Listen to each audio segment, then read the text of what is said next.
만일 누구든지 금이나 은이나 보석이나 나무나 풀이나 지푸로 이 터 위에 세우면 각 사람의 공적이 나타날 터인데 그 날이 공적을 밝히리니 이는 불로 나타내고 그 불이 각 사람의 공적이 어떠한 것을 시험할 것임이니라.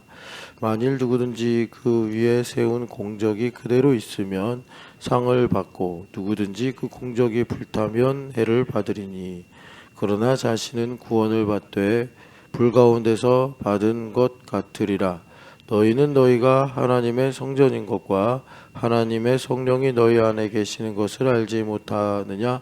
누구든지 하나님의 성전을 더럽히면 하나님이 그 사람을 멸하시리라.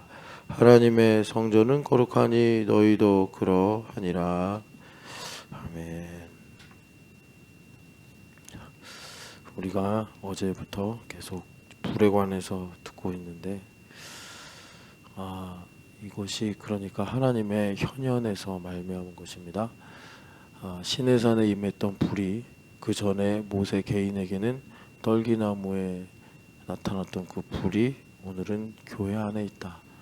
그래서 공적을 시험하는데 그 불이 무엇인가 봤더니 바로 성령 하나님이시다라고 말씀하고 있습니다.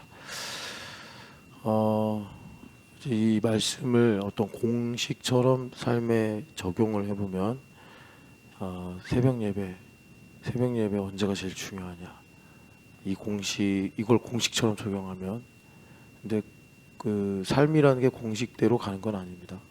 그런데 우리가 이 말씀을 적용하기 위해 이해하기 위해 그렇게 적용을 해보면 월요일이 제일 중요하다. 왜냐하면 어제 주일날 공적들이 다 있으시잖아요. 섬기고 예배하고 교제하고 그것이 다 공적인데 그게 나무냐 풀이냐 금이냐 은이냐 이거는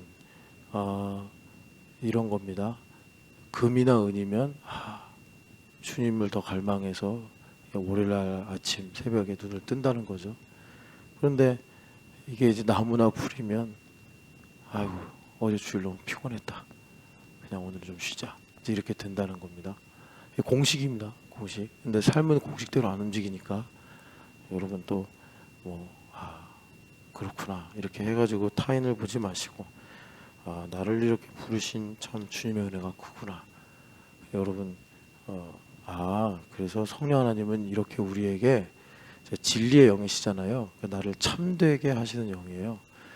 그러니까 우리가 참되다는 건 이제 하나님 중심으로 우리가 인생을 산다는 건데 성령 하나님 불러오셔서 이제 연단하시든지 소멸시키시든지 둘 중에 하나로 우리 가운데 역사하시는데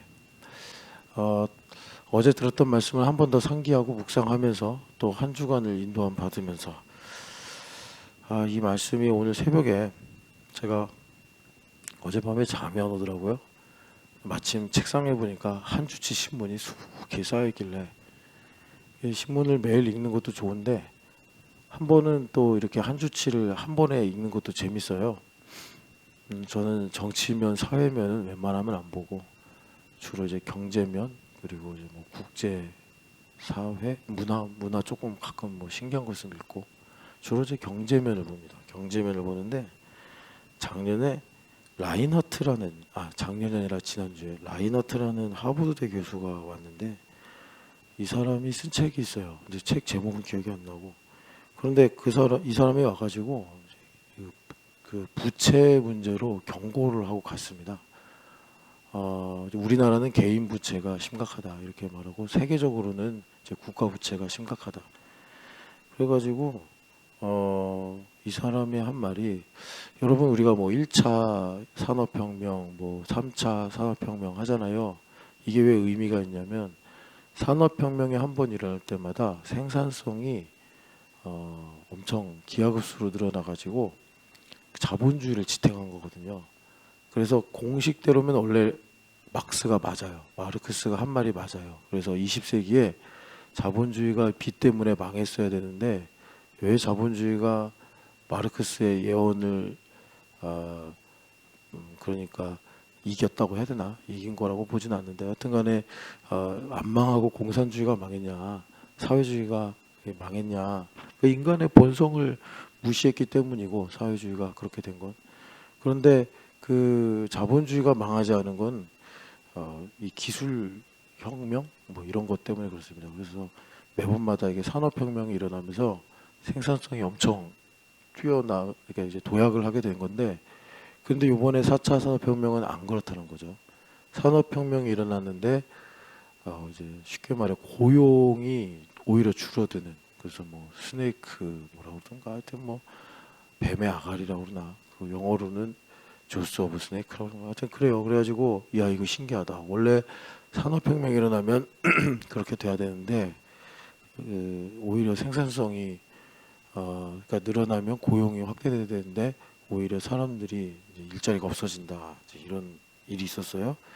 근데 지금 여러분 엄청 논쟁이 일어나는 게 AI가 과연 돈을 벌어다 줄 것이냐.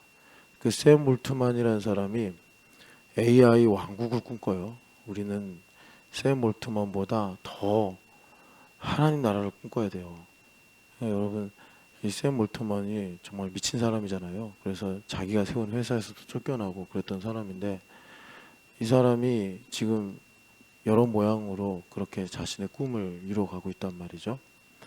그런데 그게 다 거품이다라고 주장하는 사람이 있어요. 그 사람이 누구냐면 하여튼 엄청 논쟁하더라고요. 이 사람이 그 왜 유명해졌냐면 2008년이었나요? 9년에 외환위기를 정확하게 예언을 했어요. 경제학자인데. 근데 이 사람이 또 이제 샘 올트만하고 그 AI죠. 그쪽하고 이렇게 논쟁을 좀 벌이고 있는 게 이거 거품이다 하면서 엔비디아도 거품이고. 근데 그럴 만한 게 일단 샘 올트만이 자기 꿈을 이루려면 300조 달러? 그런가? 300조. 하여튼 천문학적인 이 펀딩을 해야 되는데 이런 희한해요. 하여튼 목이나 파리가 들어오면 왜 예배 시간에 이렇게 설교자를 건드리는지 모르겠어요. 지금 목이 한 마리, 희마리가 없는 게 떨어졌군. 자, 그렇단 말이에요.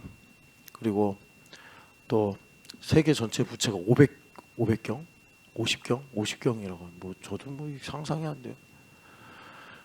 AI가 거품이고, 야 세계 부채가 50경이고, 그리고 여러분 그 일본하고 중국하고 국채 금리가 역전됐다고 합니다. 그래서 뭐 이걸 가지고 지금 중국 상황이 겉으로는 삐까뻔쩍한데 지금 상태가 상당히 안 좋은 거 아니냐, 뭐 이렇게도 말하고. 그래서 어제 밤에 그 한 주치 신문을 쭉 읽으면서 무섭더라고요. 어떻게 살지? 뭐 진짜 이런 문제 의식을 갖고 보는 이런 추측들, 주장들 이런 것들 가지고 보니까 제가 왜 무섭냐면 이게 그냥 경제학자나 아니면은 뭐 그냥 전문가들의 진단 뭐 이 정도면 모르겠는데 제가 알고 있는 성경 지식하고 너무 잘 맞아 들어가니까 제가 무섭더라고요. 무서워요. 그리고 이제 마지막에 읽은 기사가 우리나라 작년에 고독사한 사람이 4천 명이 넘었다. 그래서 무섭다 이 생각이 들었어요. 참, 그래서 드리는 말씀은 새벽부터 스트레스를 드리려고 하는 게 아니라 예수님 잘 믿어야 된다. 그래서 어제 밤에 예수님 좀 잘 믿게 해주십시오 주님, 제가 기도하고 잤어요. 늦게 잤는데 여러분 정말 제가 그냥 기독교적으로 드리는 말씀이 아니라 정말 현실적으로 경제적으로 사회적으로 정말 예수님 잘 믿어야 됩니다. 여러분 그런데 오늘 말씀이 그 예수님 잘 믿는 방법이에요. 예수님 잘 믿는 방법. 예수님을 잘 믿는 건 뭐냐? 여러분 꼭 이걸 아셔야 돼요. 내가 인생을 사는데 인생의 목표가 예수님을 존귀하게 하는 거다. 그게 나한테 어떤 모양이든 이거는 사람마다 달라요. 어떤 사람은 예수님을 존귀하게 하는 게 화목하게 되는 것일 수도 있어요. 어떤 사람은 예수님을 존귀하게 하는 것이 취업을 하는 것일 수도 있어요. 어떤 사람은 예수님을 존귀하게 하는 것이 자신의 오랜 기질이 돼버린 습관 같은 문제를 고치는 게 될 수도 있어요. 그런데 이런 일들이 각자에게 신앙 고백과 연결돼서 삶의 내용으로 구체적으로 나타나기만 하면 돼요. 그래서 여러분, 우리가 예수님을, 여러분 이 말을 좀 새겨 들으세요. 너무 기독교적으로만 이렇게 생각하지 말고 현실적으로, 또 뭐라 그럴까, 뭐 우리가 늘 말하는 실제적으로 그렇게 여러분들이 예수님 믿는 이 일들을 삶에서 좀 구체화하셨으면 좋겠다.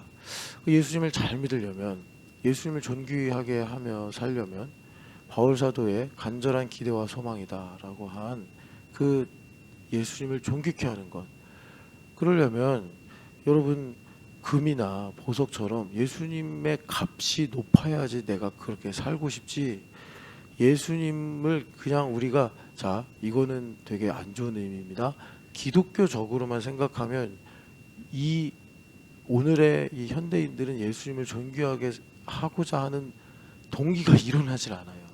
그냥 예수님은 종교적으로 그 우리가 뭐 그런 걸 이렇게 막 정리하고 살진 않은데, 우리가 사는 시대의 옷이 그래요.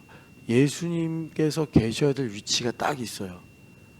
우리가 들은 뭐 여러 가지 지식들, 배운 것들, 그런 것들로 인해서 예수님은 기독교적으로, 종교적으로 딱 거기만 계셔야 되고, 그걸 넘어서 내 삶에 간섭하거나 나를 복잡하게 하시면 안 됩니다 라고 정해버린 현대인들의 뭐 하나의 삶의 양태, 뭐 사상, 뭐 이런 게 다 있어요. 근데 우리도 그렇게 생각하기가 되게 쉽거든요. 지금 제가 약간 좀 설교에는 별로 뭐 등장하지 않을 뭐 그런 뭐 AI 문제, 또 이 세계나 개인의 부채 문제, 뭐 사회 고독사 문제, 이런 거 얘기해 드렸잖아요. 이런 거하고 예수님은 연관되면 안 돼요. 현대인들의 생각에 의하면 그냥 예수님은 찬송에만 계셔야 되고, 예수님은 성경 이야기에만 계셔야 되고, 예수님은 기껏해야 나를 좀 위로하고 또 뭐라 그럴까, 나에게 힐링을 주는 그런 요소로만 계셔야지, 무슨 예수님께서 만왕의 왕 만주의 주가 되셔가지고 AI, 세계 경제 사이클 이런 데 등장하셔서 내가 진리고 내가 생명이고 내가 길이다 이러시면 예수님 곤란합니다. 이게 우리 현대인들이 사는 시대의 옷이에요. 그래서 그런 문제가 나타나면 교회를 멀쩡히 잘 다니던 사람도 정색을 하고 그러는 거예요. 자, 우리가 지금 고린도전서 3장의 말씀을 읽고 있는데, 지금 바울 사도가 불 얘기를 하고 있어요. 왜 불 얘기를 하느냐? 이 고린도 교회에 심각한 문제가 생겼는데, 그게 뭐냐면 바울파, 게바파, 아볼로파, 그리스도파로 나누어져서 지금 서로 자기들끼리 싸우고 있다는 거예요. 그럼 왜 이렇게, 여러분, 그들이 싸우는데 그들이 뭐 갖고 싸우겠어요? 맞는 말 갖고 싸우는 거예요. 맞는 말 갖고. 서로 틀려서 싸우는 게 아니라 서로 맞는 말을 자기식으로 주장을 해서 지금 교회가 자중질환에 빠져버린 거예요. 이게 되게 복잡한 문제라, 어려운 문제인 거예요. 바울파 말을 들으면 바울파 말이 맞아요. 게바파 말을 들으면 게바파 말이 맞아요. 여러분, 이거 어디 나오는 얘기죠? 이게 사사기 얘기예요. 자기 소견에 옳은 대로 행하였더라, 이 문제예요. 그러니까 바울 사도가 그 문제를 해결하기 위해서 쭉 십자가의 도부터 시작을 해가지고 3장에 이제 너희가 하나님의 성전인 걸 모르냐 이렇게 말씀하시면서, 너희가 게바파가 바울파 욕하고 바울파가 게바파를 욕하는 건, 여러분 여기 3장 17절에 성전을 멸하면이라고 하셨는데, 그거를 아니야, 성전을 더럽히면이라고 번역했죠. 근데 거기 풋노트 있을 거예요. 그 의역을 한 건데, 좀 그냥 의역을 안 했으면 좋겠다 하는 그런 본문들이 좀 있어요. 여기가 그냥 성전을 멸하면이에요. 성전을 멸하는 게 뭐죠? 연결되고 결합되는 걸 파괴하는 거예요. 연결되고 결합되는 걸 내가 막 끊어버리는 거예요. 내가 막 울타리 쌓고 들어오지 마 막 이렇게 하는 거예요. 그럼 연결되고 결합되고가 안 되겠죠. 그게 성전을 멸하는 거예요. 성전을 더럽히면이라고 그러면 되게 개인주의적이고 성전이 개인적인 문제가 되고 도덕적 문제가 되는 것처럼 보는데 이거는 성전 건축이잖아요. 그러니까 성전을 멸하는 건 김차영 집사님이 연결되고 결합되는 걸 끊어버리는 거예요. 그게 뭐죠? 개바파 욕하는 거예요. 그리고 그리스도파도 비판하는 거예요. 만약에 아볼로파면 아볼로가 진리야 이러고 사는 거예요.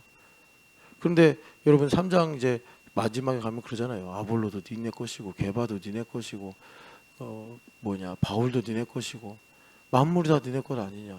뭐만 전제로 하면요. 너희가 그리스도의 것이 되면 버릴 게 뭐가 있냐. 이렇게 바울 사도가 이제 그 고린도 교회의 심각한 문제를 말씀하시는데 그런데 왜 이렇게 아볼로파, 게바파가 마귀의 관계에 홀딱 넘어가서 서로 맞는 말, 기도하자 아니다, 예배하자 아니다, 전도하자 이러고서 싸우고 있는 거예요. 자기들이 맞다고. 그 왜 그러냐면 이제 불. 그래서 불로 뭐가 태워져서 없어져야 된대요. 근데 정확하게 그게 뭐라고는 얘기 안 하시고 비유로 풀, 나무집. 그래가지고 여러분 저기 어디야 계시록에 보면 그 새 예루살렘 성 나오잖아요. 근데 거기에는 이런 풀이나 나무 같은 거 없죠. 다 금, 보석, 크리스탈 이런 걸로 다 하나님께서 예루살렘 성을 만드셨다고 그러잖아요. 그러니까 나무, 풀, 짚은 뭐겠어요? 내 영광. 내 영광. 그런 것들은 성령 하나님은 나는 다른 신에게 나의 영광을 주지 않겠다. 이것이 이사야서의 큰 주제인 하나님의 열심이에요. 그 열심을 누구도 방해하거나 꺼뜨릴 수 없어요. 그것을 대적하면 대적한 사람이 타지 불은 전혀 상해를 입지 않아요. 그러니까 그 불로 성령 하나님 오셔서 정말 내 안에 이 지푸라기 그게 얼마나 크겠어요. 이제 실 한 오라기 같은 그것까지도 찾아내셔서 싹 태워버리시고 그리고 이제 하나님으로부터 시작해서 하나님으로 끝나는 그 금이나 은이나 보석 같은 것들은 연단을 해서 정말 정금같이 되게 하시고 풀무에서 연단한 7번 연단한 은이라고 그러셨잖아요. 그렇게 연단하셔서 우리에게 하나님의 나라를 상속으로 주신다 이렇게 말씀하시는 것입니다. 그래서 어제 우리가 들은 말씀을 잠깐 상기해 보면은 하나님께서 영이신데 가르치셔야 되니까 현현을 하신 거예요. 그래서 현현을 하시면서 계속 반복해서 말씀하신 거 신명기 4장 보면 아무 형상도 만들면 안 된다 말씀을 당부하셨는데 그게 무슨 조각가들에게 하신 말씀이 아니고 알고 보니까 우리 마음을 완고하게 하지 마라 이거예요. 너희들의 마음을 예를 들어서 저도 어떤 생각을 가질 수 있잖아요. 그 생각을 가지고 있는데 그걸 굳히면 안 된다는 거예요. 굳히면. 그래서 그것이 내가 고집이 되고 그것이 또 나만의 생각이 돼서 상대방을 평가하고 그렇게 되면 안 되고 항상 들을 수 있는 준비된 부드러운 마음, 온유와 겸손을 가져야 된다. 온유와 겸손을 다른 말로 말하면 이런 거예요. 아까도 그 공식 얘기 잠깐 했는데 어제 그렇게 우리가 예배했어요. 정말 하나님 감사한다. 그러면 오늘 새벽에 주님 없으면 못 삽니다. 이런 가난뱅이 마음을 우리가 가지게 된다고. 가난뱅이 마음. 그래서 이 새벽에 다시 한번 주님을 찬양하고 높이는 이런 일들을 우리가 가지게 되는 거죠. 그러니까 여러분 하나님의 사랑은 마시면 마실수록 갈망이 되는데 그렇다고 바닷물처럼 우리를 마침내 죽이는 게 아니라 영원한 만족으로 이끕니다.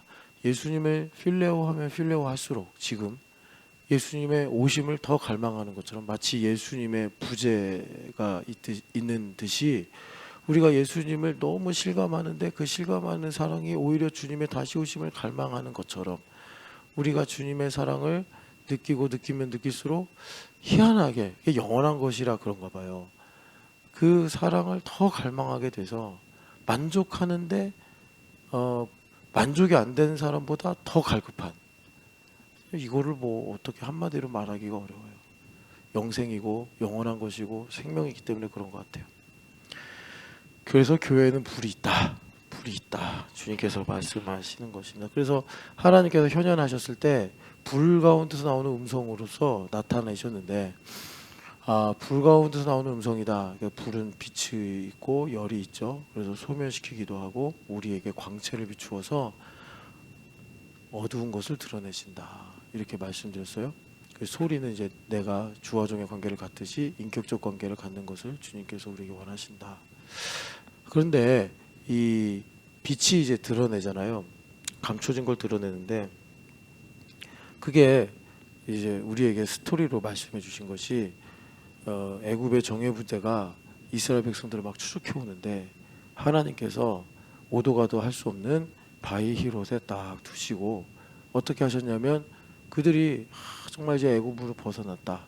그래서 너무나 즐겁고 행복하고 신나 있었는데 그들도 모르게 자기들 안에 여전히 하나님을 향한 반감과 적대감이 있어서 눈에 볼 때 힘들고 어려워 보이니까 하나님 앞에 원망하고 또 하나님을 부정하고 이런 이제 쓴소리들이 나와 버렸다는 거죠. 그때 하나님께서 우리를 구원하시면서 이스라엘 백성들을 구원하시면서 그 행하신 일들을 모세 선생님이 노래로 만들어 가지고 딱 말씀해 주셨는데 말과 그 탄자를 바다에 던지셨다. 이것이 바로 모세의 노래란 말이에요. 그래서 검은 고를 가지고 있는 하나님의 검은 고를 가지고 있는 그 14만 4천의 성도들이 그 모세의 노래를 유리바다 위에서 부르고 있다 이러는데 그런데 모세의 노래는 신명기에도 있고 출애굽기에도 있는 노래라 옛 노래인데 거기에다가 어린 양의 노래를 더해서 새 노래를 부르고 있다라고 계시록에서 말씀해요. 왜 새 노래가 되냐면 이 부분이 차이가 있어요. 모세 선생님이 이렇게 이제 바위 히롯에 딱 갇혀 있는데 애굽의 정예 부대가 이제 추적을 해와서 포위를 했단 말이에요. 그런데 아직 그 하나님께서 승리를 보여주지 않으셨어요. 그리고 이제 너희들은 가만히 있어 내가 너희의 하나님됨을 알지어다 이렇게 말씀하시고 홍해를 가르셨죠. 그리고 그들이 홍해밖에 길이 없으니까 그 길을 걸어갔고 애굽의 정예 부대도 이스라엘 백성들을 잡으러 왔으니까 쫓아왔어요. 그런데 이스라엘 백성들이 홍해를 다 건너가자마자 하나님께서 물을 합치셔서 그들을 마치 그 물과 바다에 던지신 것처럼 이런 형국이 된 거예요. 지들이 지들 발로 걸어 들어왔지 뭐 하나님께서 집어가지고 던지신 건 아니거든요. 그런데 마치 모세가 볼 때는 하나님께서 권능의 손으로 그들을 붙잡아서 바다에 던지신 것처럼 이제 고백을 하는 거죠. 이게 모세의 노래인데 어린 양의 노래는 뭐냐면 이미 어린 양께서 일망타진 다 하셨어요. 그래가지고 말과 그 탄자들이 뭐 소리 지르고 막 우리 겁주고 뭐 이제 이긴 것처럼 막 의기양양 하는데 어린 양을 따르는 교회가 된 성도들은 웃기고 있네. 물귀신이 될 녀석들이. 그러면서 우리는 이미 아직 홍해가 갈라지지도 않았고 아직 구름기둥과 불기둥이 그들이 범접하지 못하도록 불성벽을 만들지도 않았는데 우리는 자 오늘을 살면서 이 바다라고 일컬어지는 세상 가운데 하나님의 검은 고를 가지고 우리는 어린 양의 노래를 부르더라. 지금 나를 쫓아오면서 추적하는 저 말과 그 탄자들, 다른 말로 말하면 내 안에 잠자던 리워단이 일어나가지고 그냥 막 용트림 하듯이 소리 지르고 나를 잡아먹을 것처럼 삼킬 것처럼 쫓아오는데 저거 이미 죽은 거, 현실은 없고 내 기억에만 있는 거, 저거 하나님께서 이미 이기셨지 하고 어린 양의 노래를 부르는 거예요. 그 시점이 다르죠. 그래서 그걸 이제 새 노래다라고 14장에 주님께서 우리에게 말씀하고 계시는 것입니다. 여러분, 그래서 여러분 이런 거예요. 하나님께서 우리에게 불 가운데서 말씀하십니다. 어제 그 설교 제목 중에 빵을 달라고 했더니 모나리자를 주신 하나님이라고 이제 부제를 달았는데, 그러니까 우리는 뭐 예를 들어서 이런 거예요. 하나님 취업하게 해주세요. 직장 막 이렇게 이제 구해. 그런데 하나님께서 그런 기도에 응답을 하시면서, 그래서 뭐 요즘에 참 우리나라에 또 심각한 문제가 이제 구조적 문제라고 하더라고요. 그래서 절망한 사람들은 아예 구직을 포기하고, 이게 젊은이들의 문제인데, 그리고 좀 뭔가 꿈이 있고 도전하고 싶고 인생을 좀 이렇게 멋지게 살고 싶은 뭔가 이렇게 에너지가 있고 이런 사람들 있잖아요. 그런 사람들은 다 우리나라를 떠나고 있대요. 그래서 작년에만 해도 어떤 대표적인 그 기술을 가지고 있는 상당히 탁월한 사람이 있는데 그 사람이 우리나라에서 한 2년 3년 사업을 하려다가 도저히 못하겠다 해가지고 뭐 그런 기술이 있으면 지금 뭐 비자가 어렵다고 하지만 미국은 또 웰컴 하잖아요. 그래서 실리콘밸리로 갔대요. 뭐 그런 사례들을 말하면서 우리나라의 인재들이 되게 빠르게 대한민국을 떠나고 있으며 동시에 남아있는 대한민국의 또 인재들은 절망해서 구직을 아예 포기하고 살더라. 이 나라 어떡하냐.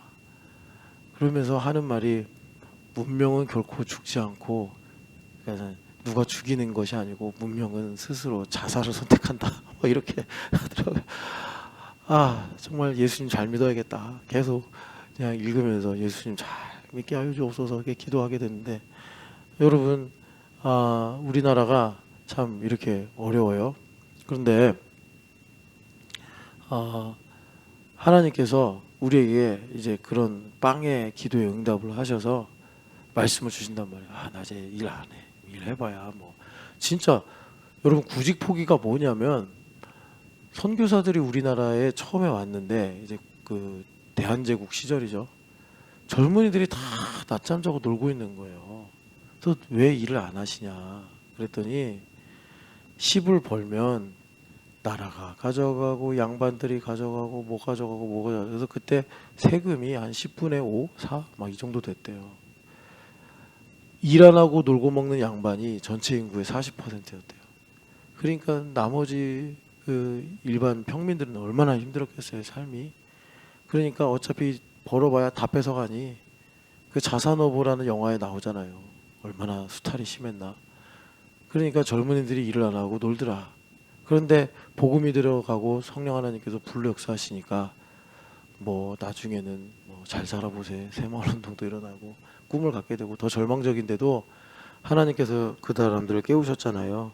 그런 것처럼 하나님께서 우리에게 응답하시는데 우리 하나님은 어떤 일을 하시느냐 빵을 주시는데 빵만 주시는 게 아니라 뭐 비교할 수 없는 그 모나리자를 주신다. 그냥 모나리자 그림 하나만 가지면 평생 여러분 정말 행복하게 살 수 있습니다. 근데 하나님은 그러신 하나님이란 말이에요. 그러니까 그게 여기 불 이야기를 우리한테 좀 더 자세하게 극명하게 보여주는 말씀인데 제가 이제 이 말을 통해서 우리에게 주시는 말씀이 뭐냐를 이렇게 전하면 여러분 우리가 그러니까 참 무엇 하나 내가 좀 발군의 노력을 한다고 해서 해결되거나 나아질 수 있는 상황이 아니구나. 아니 세계 부채가 지금 50경이래요. 나 혼자 저축 잘해봐야 뭐예요. 다 파산하면 나도 망하는 거지. 근데 성경에 그런 예언들이 있잖아요. 바벨을 바다에 던져버리신대잖아요. 그래가지고 이런 상인들이 그냥 울면서 아유 이제는 AI, HBM 누구한테 팔아먹을 거 그러면서 울대잖아요. 그러니까 자 이제 우리가 예수님을 잘 믿어야 되는데 예수님을 잘 믿는 문제가 뭐냐? 예수님을 존귀하게 하는 거란 말이에요. 그러면 우리에게 필요한 거는 오늘도 예수님을 존귀하게 하고 싶은 마음을 가지도록 추동하는 뭔가가 있어야 된단 말이에요. 나한테. 그냥 우리가 교회 오래 다녀서 당연히 예수님을 존귀하게 해야지. 바울 사도처럼. 이래가지고는 안 된단 말이에요.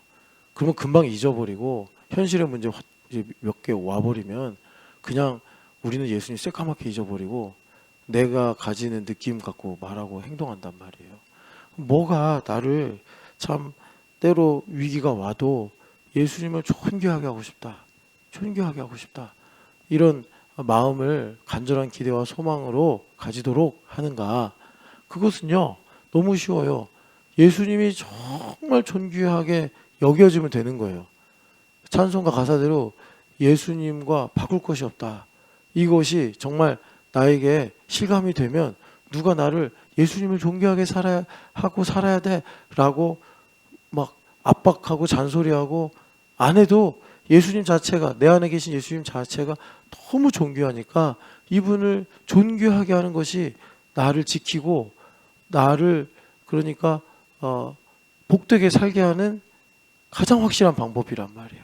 예수님을 존귀하게 하는 것이. 그럼 예수님의 값을 내가 어떻게 아냐? 뭐 예수님을 무게로 잴 수 있는 것도 아니고, 뭐 예수님을 지금 뭐 몇 원이냐 이렇게 가격으로 말할 수 있는 것도 아니잖아요. 예수님을 어떻게 우리가 알 수가 있느냐? 그것은 그 어제 우리가 3부 때, 원래 1, 2부 때 전해야 될 설교인데 시간이 너무 성찬식도 있고 해서 없어가지고 제가 3부 때 와서 말씀을 드렸어요.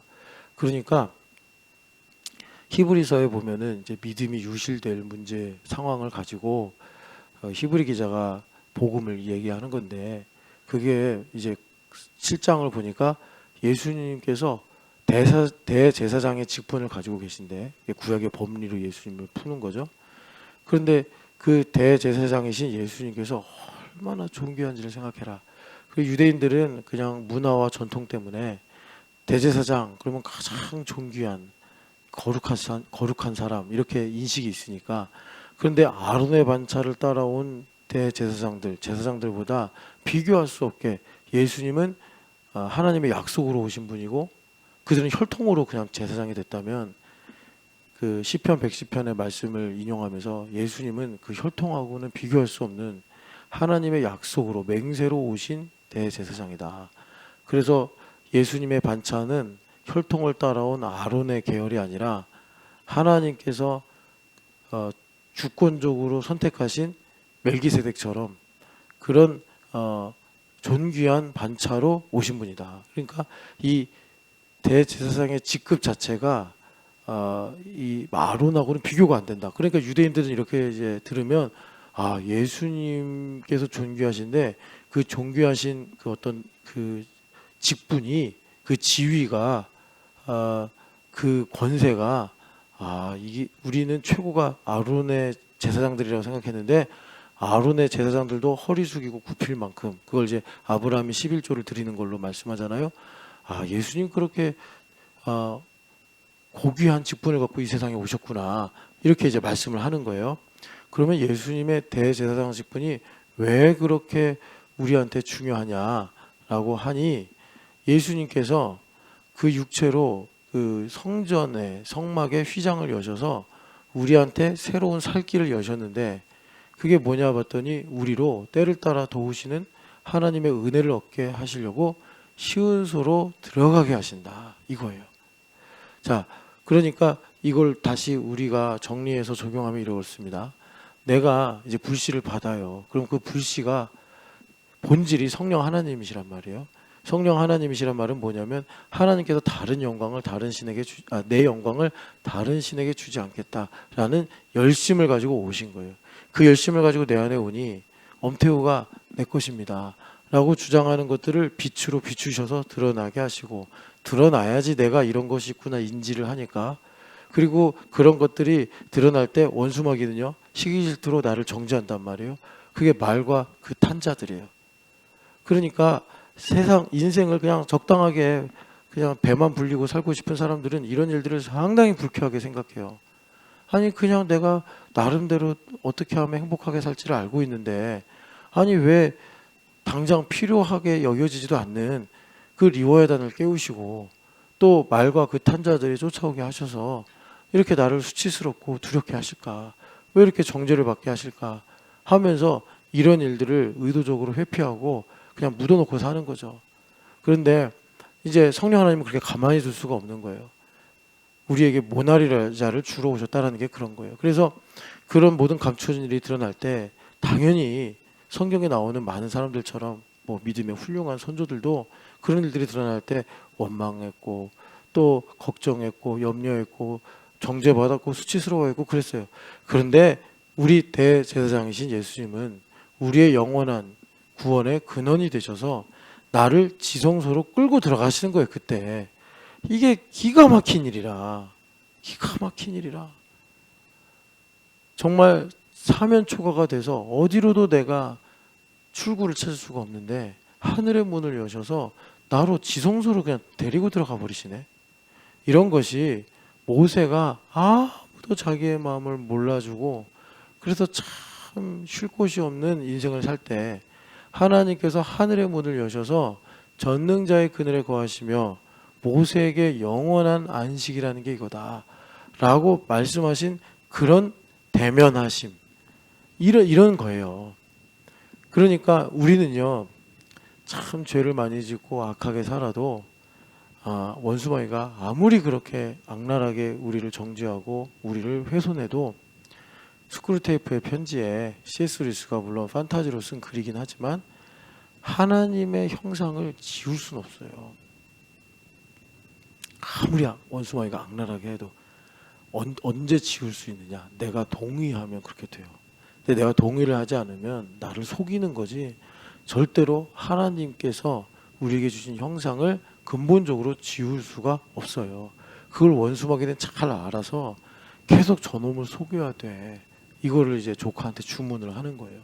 그러니까 예수님께서 우리에게 그렇게 대제사장으로서 나에게 막 리워야다니 꿈틀거리고 말과 그 탄자들이 추적해 올 때, 그때 나를 도우시는 하나님의 은혜를 얻게 하시려고 나로 지성소로 들어가게 하시는데, 여러분, 이 은혜를 알아야 정말 예수님을 내가 존귀하게 대접하고, 최소한 내가 오늘을 살면서 예수님을 존귀하게는커녕 무색하게 대했다는 사실로 회개할 수 있는 기본값이 우리 안에 생깁니다. 여러분, 조금 복잡하게 설명했는데 이해가 되시면 참 좋겠어요.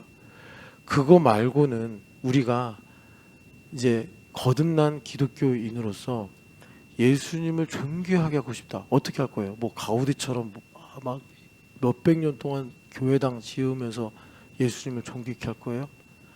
여러분, 죄송합니다. 성경 지식을 창세기부터 계시록까지 내 머릿속에 넣고 그러면 내가 예수님을 존귀하게 될까요? 지식이 배반하는 시대예요. 지식이. 옛날에는 아는 것이 힘이다 그래가지고 지식을 추앙했는데, 인간이 지식으로만 다 되는 게 아니구나. 어떡할 거예요? 여러분, 어제도 말씀드렸잖아요. 요즘에 많은 사람들이 정말 아볼로파, 게바파, 바울파처럼 하나님의 음성 듣고 살아요. 하나님 다 음성이라, 하나님 날 사랑하고 하나님 다 날 이렇게 인도하신대요. 그런데 여러분, 중요한 건 뭐냐면 내 느낌, 내 체험, 내 경험이 아니라 내가 하나님과 주와 종의 관계를 분명하게 갖는 가운데서 그런 일들을 우리가 누리고 살아가야 된다고. 안 그러면 여러분, 얼마든지 마음을 정말 무신론자가 그렇게 하나님이 뭐 날 사랑하셔, 하나님 나한테 이렇게 말씀하셨어, 뭐 이런 것들 막 그 악심을 갖고 저걸 내가 밝혀서 너의 허풍이라는 것을 드러내겠다 하면 얼마든지 분석해가지고 우리가 믿는 그 리얼리티가 아무것도 아니라는 것을 해체시켜 버릴 수 있어요. 입증해가지고. 그런 참 위험천만한 시대에 살고 있단 말이죠. 그런 시대 속에서 우리가 정말 하나님과 인격적 관계 리얼리티를 가지려면 예수님과 주와 종의 관계를 가지고 살아야 되는데, 그러려면 그분이 존귀하게 보여야 되잖아요. 정말 저분과 내가 한 걸음이라도 같이 가는 게 나의 인생의 정말 진리고 생명이다. 그러려면 그 예수님의 값어치를 알아야 되는데, 그 예수님의 값진 그 존귀하심을 아는 길이 뭐냐? 예수님께서 나를 지성소로 끌고 들어가시는 거예요. 그런데 지성소가 지금 옛날에 구약 성경처럼 어디에 따로 있는 게 아니잖아요. 모세 선생님처럼 회막을 지고 광야 한가운데 간다고 우리가 지성소에 들어가는 게 아니잖아요. 지성소 어디예요? 내 중심이에요. 내 중심. 그래서 예수님을 내 중심에 모시는 문제라니까요. 성경에서는 이해를 도우려고 예수님과 함께, 대제사장과 함께, 나를 체휼하시는 대제사장과 함께 들어간다. 은혜 보좌 앞으로 들어간다라고 했는데, 실상 계시록을 보면은 내가 문 밖에 서서 두드리노니 누구든지 내 음성을 듣고 그 마음의 문을 열면 내가 들어가 그와 더불어 먹고 마시리라 하신 것처럼 예수님을 내 중심에 이렇게 모시는 거예요. 예수님을. 그런데 하나님의 모략이 뭐냐면, 여러분 솔직히 아무리 심리학자 대가들을 갖다 놔도 중심으로 가는 길을 어떻게 우리가 말할 수 있냐고. 뭐가 중심이라고 말할 수 있냐고. 뭐 짜릿하면 중심이에요?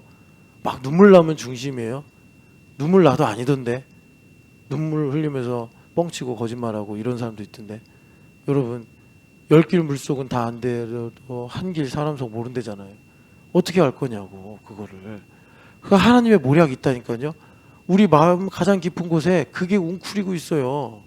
그래서 주님께서 불러오시면 이스라엘 백성들은 그 두 번째 돌판을 받으면서 꿈에도 생각 못했을 거예요. 하나님 오시면 찬양해야지, 감사해야지, 하나님 경배해야지 그랬을 텐데 생각과 다르게 거부감이 일어나는 거예요. 죽게 생겼다. 얼마나 싫었는지 죽겠네 그들이 그런 거예요. 물론 실제로 실존적으로 죽음의 두려움이 왔겠지만 본질적으로 말하면 정죄를 받은 거죠. 죄인이기 때문에. 옛날에 죄짓기 전에 아담처럼 하나님 오시면 기뻐하고 즐거워하는 것이 아니라 우리 안에 자기중심성 때문에 하나님을 수건으로 덮어버리고 싶고 하나님을 대신 누가 얘기해주고 싶길 원하는 그런 심정이 생기는 거예요. 우리도 그래요. 그렇게 우리가 주일에 섬기고 또 하나님께서 은혜 주셔서 봉사할 수 있는 기회를 얻어. 그러면 성령 하나님께서 불러오셔서 내 안에 있는 걸 드러내시는데 그러면 내가 배운 대로 마땅히 그런 것이 드러날 때 그의 치욕을 짊어지고 영문 밖으로 나가자 이렇게 돼버리면 그만인데 이것을 내가 내내 그냥 억울하다고 생각하고 또 뭐 여러 가지 이유를 대고 그렇게 눈에 보이는 현상이 아니라 그 병적인 배경을 봐야 된다. 하나님과의 관계가 문제지 지금 내가 변명처럼 말하는 사람과의 관계가 이 문제가 아니다. 정말 해결하고 싶으면 먼저는 이것으로 드러난 내 마음에 있는 하나님과의 관계 문제를 정리해야지 내 안에 살아계신 예수님께서 지금 내가 말하는 이래서 문제고 저래서 문제라는 이 현실의 일들을 해결해 주시는 거다. 이렇게 백날 말을 해도 그 문제가 내 문제로 딱 다가와 버리면 하나님과의 관계는 고사하고 지금 당장 이거 안 된다고 우리가 그렇게 가버린단 말이에요. 그럴 때 예수님을 우리가 대제사장으로 그래서 계속 히브리서에서 말하는 것이 예수님께서 대제사장이신 것을 깊이 생각해라. 깊이 생각하라는 게 뭐예요? 깊이 생각하라는 게 뭐냐면 이게 이제 어쩔 수 없으니까 한글로 그렇게 번역을 했는데 자 온갖 모든 것이 사면초가를 둘러쌌어요. 정신이 없어요. 근데 그때 그거예요. 그 요한복음 1장 14절에 내가 보니 그랬잖아요. 요한 사도가. 근데 그게 look at 뭐 Jesus Christ 이게 아니라 concentrate on 했다는 거예요. 예수님만 이분이 집중해서 보니까 마찬가지예요. 예수님을 깊이 생각해라. 이것은 뭐냐면 예수님을 집중해서 주목해서 예수님만 바라보는 거예요. 그걸 우리 하나님께서 자유의지라고 나의 자원함 심지어 헌신으로 생각하세요. 그래서 그 출애굽기 14장에도 가만히 있어 봐라. 가만히 있어서 봐라. 그것은 그들이 지금 마음속에 두려움과 여러 가지 정죄가 사무치는데 그런 것들 그 애굽의 군대, 애굽의 말들 뒤에 있는 시커먼 홍해 바다를 보는 것이 아니라 하나님을 보는 거예요. 여호와를 앙망하는 거예요. 그걸 하나님은 너의 동의로 너의 자유의지로 받겠다 하시고 하나님 누구신지를 알려주시는데 마찬가지로 대제사장이신 예수님만 보는 거예요. 그러면 예수님만 따라가게 돼 있어요. 예수님 가면 살 길이 그거밖에 없으니까. 알고 보니까 예수님께서 날 체휼하시네. 체휼하신다는 건 뭐냐면 내가 지금 힘들어하는 이 문제를 주님도 똑같이 가지고 계시더라는 거예요. 참 이게 역설이죠. 도마가 안 믿는데요. 안 믿어. 그러니까 예수님 뭐라고 그래요? 이걸 봐. 흉터를 봐. 이러시는 거 아니에요? 근데 놀라운 거는 도마가 정말 이 흉터를 보고 예수님 맞네. 그래서 나의 하나님 나의 주이십니다 라고 신앙 고백했다고도 할 수 있겠지만 이게 그러니까 이런 거죠. 나 때문에 예수님께서 이 흉터를 부활하신 주에도 가지고 있구나. 이거 내 거구나. 그래서 바울 사도도 그리스도의 흔적이라는 그런 함축적인 표현을 하신 거예요. 복음을 가지고. 그러니까 무슨 말이냐면 이제 역으로 바꿔서 내가 지금 힘들어하는 이 문제를 예수님도 가지고 계시는구나. 예수님 가져가셨구나. 라고 하고 예수님하고 지성소를 들어가 버리니까 그 다음부터 그 찬송가 가사처럼 예수님하고 무엇과도 바꿀 수가 없는 거예요. 왜? 우리 안에 있는 하나님의 형상 때문에 뭐 우리가 인격이라고 말하는 그 하나님의 형상 때문에 도저히 이제는 예수님을 내 안에서 지울 수가 없고 세상에 그 무엇이 와도 내 안에서 예수님 뺏어갈 수가 없는 거예요. 그래서 그 믿음이 그 발견이 나로 예수님을 존귀하게 해드려야겠다라는 간절한 기대와 소망이라고 한 바울 사도의 마음으로 나에게 일어나서 그 길을 가게 하더라. 그런데 예수님을 존귀하게 하려고 내가 인생을 사는데 놀랍게도 예수님께서 존귀해지시기만 하는 것이 아니라 하나님의 나라가 나의 삶에 임하여서 하나님께서 어제 제가 뭐 쓸데없는 일은 아니지만 신문기사들을 쭉 읽으면서 야 무섭다라고 한 이런 치열하고 살벌한 현실 속에서 우리를 구원하시더라 이것입니다. 여러분 그래서 주님은 오늘 여러분들이 빵을 구할 수 있어요. 뭐 지연자매는 하나님 우리 은유 선유 지유 잘 배우게 하시고 건강하게 자라게 하시옵소서 뭐 이렇게 할 수 있고 김창현 집사님 오늘 회사 가서 하나님 이제 연말인데 연말에 잘 이 회사 일들을 마무리하게 해주세요 이렇게 기도할 수도 있고 우리 양희만 집사님은 이제 방학이 가까이 다가오는데 하나님 이 반아이들을 축복해 주세요 이렇게 우리가 빵을 구할 수 있는데 하나님은 우리에게 빵만 주시는 것이 아니라 모나리자를 주신다. 모나리자 주신다. 얼마나 좋아요 여러분. 집에 모나리자 걸어놓으면 자자손손 굶어 죽지 않아요. 여러분 그렇게 하나님의 영생의 떡을 취하시기를 축복합니다. 사랑하는 하나님 아버지 우리에게 불을 주셔서 거룩하게 하시고 또 하나님의 통치 주의 나라를 우리에게 상속으로 주시니 감사와 찬양을 올려드립니다. 하나님 교회가 되어서 오늘도 주의 나라를 사모하게 하여 주시옵시고 하나님 아버지 우리에게 이 불이 임할 때 금과 은과 하나님 보석들이 정금과 같이 연단되어 아름답게 빛나는 주님의 신부된 삶을 살게 하여 주시옵소서. 하나님 주님께서 오늘도 공의로 나를 띠띠우시고 이끄셔서 하나님 내가 갈 수 없는 그곳으로 내가 알 수 없는 그 세계로 나를 인도하사 주님을 존귀하게 하고자 하는 그 진리요 영원한 생명으로 우리를 이끌어 주시옵소서. 세상을 보면 하나님 우리가 순진하게 살 수 없고 하나님 아버지 세상을 알고 나면 참 두렵고 걱정스러운 일이 태산인데 하나님 그러나 우리는 어린 양의 노래를 부르는 하나님의 검은 고를 가진 거룩한 하나님의 백성들입니다. 유리 바닷가에 잠기는 것이 아니라 그 유리 바닷가 위에서 우리 하나님을 찬양한다 했사오니 주여 이 현실에서 바다 위를 걸어가는 거룩한 백성들 되게 하여 주옵소서. 예수님의 이름으로 기도합니다. 아멘.